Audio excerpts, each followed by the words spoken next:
The Gift of the Magi by O.Henry. $1.87. That was all. And 60 cents of it in the smallest pieces of money, pennies. Pennies saved 1 and 2 at a time by negotiating with the men at the market who sold vegetables and meat. Negotiating until one's face burned with the silent knowledge of being poor. 3 times Della counted it. $1.87, and the next day would be Christmas. There was clearly nothing to do but sit down and cry. So Della cried, which led to the thought that life is made up of little cries and smile, with more little cries than smiles. Della finished her crying and dried her face. She stood up by the window and looked out unhappily at a grey cat walking along a grey fence in a grey backyard. Tomorrow would be a Christmas day, and she had only $1.87 to buy her husband Jim a gift. She had been saving every penny she could for months, with this result. Jim earned $20 a week, which does not go far. Expenses had been greater than she had expected. They always are. Many a happy hour she had spent planning to buy something nice for him, something fine and rare, something close to being worthy of the honor of belonging to Jim. There was a tall glass mirror between the windows of the room. Suddenly, Della turned from the window and stood before the glass mirror and looked at herself. Her eyes were shining, but her face had lost its color within 20 seconds. Quickly she pulled down her hair and let it fall to its full length. Now, Mr. and Mrs. James Dillingham Young had 2 possessions which they valued. One was Jim's gold timepiece, the watch that had been his father's and his grandfather's. The other was Della's hair. Had the Queen of Sheba lived in their building, Della would have let her hair hang out of the window to dry just to reduce the value of the Queen's jewels. So now Della's beautiful hair fell about her, shining like a brown waterfall. It reached below her knees and made itself almost like a covering for her. And then quickly she put it up again. She stood still while a few tears fell on the floor. She put on her coat and her old brown hat. With a quick motion and brightness still in her eyes, she danced out the door and down the street. Where she stopped, the sign read, "Madame Sofriana, hair goods of all kinds." Della ran up the steps to the shop, out of breath. "Will you buy my hair?" asked Della. "I buy hair," said Madame. "Take your hat off and let us have a look at it." Down came the beautiful brown waterfall of hair. $20, said Madame, lifting the hair with an experienced hand. "Give it to me quick," said Della. The next 2 hours went by as if they had wings. Della looked in all the stores to choose a gift for Jim. She found it at last. It surely had been made for Jim, and no one else. It was a chain, simple round ring of silver. It was perfect for Jim's gold watch. As soon as she saw it, she knew that it must be for him. It was like him, quiet and with great value. She gave the shopkeeper $21, and she hurried home with the 87 cents that was left. When Della arrived home, she began to repair what was left of her hair. The hair had been ruined by her love and her desire to give a special gift. Repairing the damage was a very big job. Within 40 minutes, her head was covered with tiny round curls of hair that made her look wonderfully like a schoolboy. She looked at herself in the glass mirror long and carefully. "If Jim does not kill me before he takes a second look at me," she said to herself, "hell, say I look like a song girl. But what could I do? Oh, what could I do with $1.87?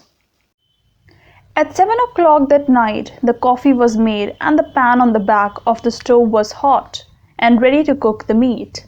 Jim was never late coming home from work. Della held the silver chain in her hand and sat near the door. Then she heard his steps and she turned white for just a minute. She had a way of saying a little silent prayer about the simplest everyday things, and now she whispered, "Please God, make him think I am still pretty." The door opened and Jim stepped in. He looked thin and very serious. Poor man.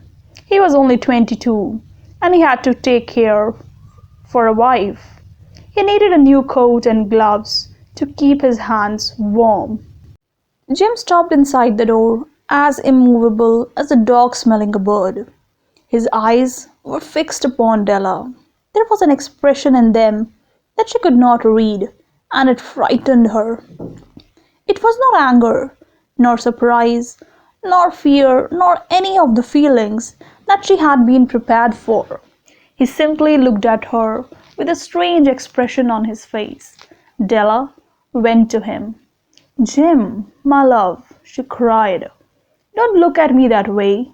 I had my hair cut and sold because I could not have lived through Christmas without giving you a gift. My hair will grow out again. I just had to do it. My hair grows very fast. Say Merry Christmas, Jim, and let us be happy. You don't know what a beautiful nice gift I have for you." "You have cut off your hair?" asked Jim slowly, as if he had not accepted the information even after his mind worked very hard. "Cut it off and sold it," said Della. "Do you not like me just as well? I am the same person without my hair, right?" Jim looked about the room as if he were looking for something. "You say your hair is gone?" he asked. "You need not look for it," said Della. "It is sold. I tell you, sold and gone too. It is Christmas Eve, boy. Be good to me, for it was cut for you. Maybe the hairs of my head were numbered," she went on with sudden serious sweetness, "but nobody could ever count my love for you. Shall I put the meat on, Jim?" Jim seemed to awaken quickly and put his arms around Della.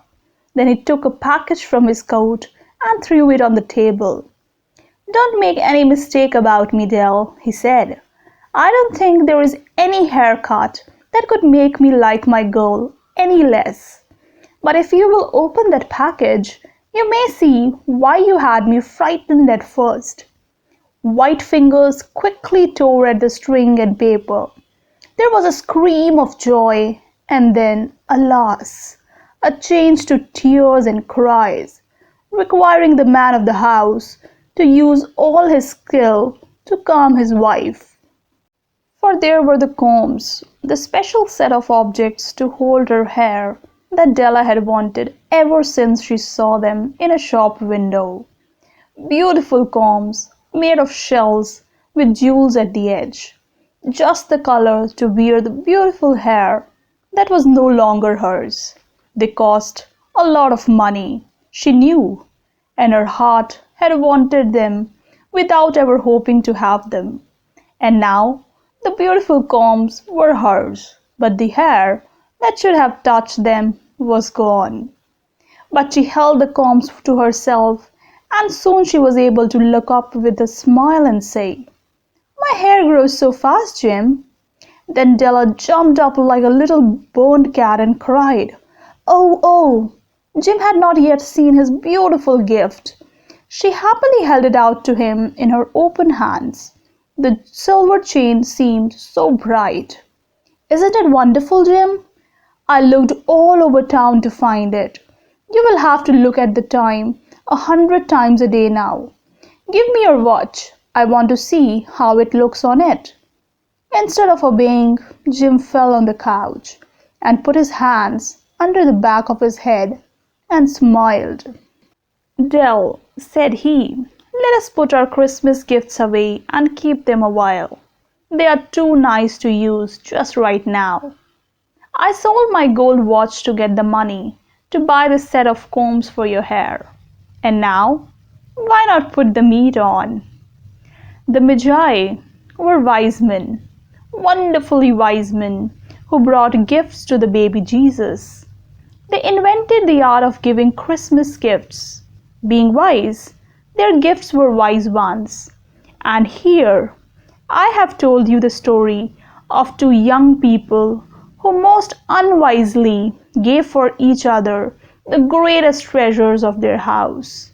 But in last word to the wise of these days, let it be said that of all who give gifts, these two were the wisest. Everywhere they are wisest. They are the Magi.